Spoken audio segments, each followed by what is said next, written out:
आधारस्तंभ ऐकण्याच मैदानाच्या माध्यमातून चैतन्य सावंत आपल्याला पाहायला मिळतो. बिलॉंग करतो नरडोबे गावाला आणि एक युवा खेळाडू म्हणून नावारूपास येताना आपल्याला पाहायला मिळतो. तो दुसऱ्या बाजूला संघाचा आधारस्तंभ आयकॉन खेळाडू आपण पाहतोय तो मात्र जयेश मळकर.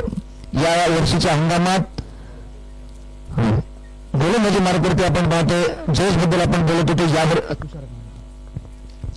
या वर्षीच्या हंगामात आपण पाहतो जयेश बद्दलचं सलग 4 tournament man of the series आणि उत्कृष्ट गोलंदाज असा किताब या गोलंदाजाच्या या खेळाडूच्या खांद्यावर आपण पाहतो. आणि सर्व आशा असतील हा जर गोलंदाज मैदानात राहिला तर नक्की मात्र 4 षटकांमध्ये सामना संपेल.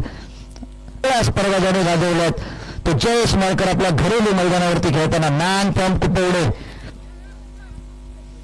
पहिला चेंडू असेल तुषार गावणकरचा.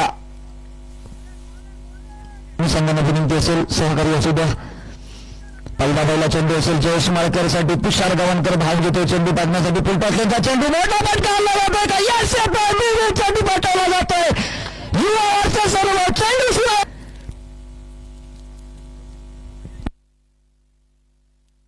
मी म्हटलं होतं जयेश मळकर मैदानात राहिला तर नक्की सामन्याचं चित्र पालटून टाकेल. मॅन ऑफ द सिरीज सलग 4 सिरीज याच्या नावावरती आहेत. आणि तुषार गावणकरच्या समोर मात्र खेळताना तुषार मात्र पहिल्या चेंडूवरती आघात केला जातो.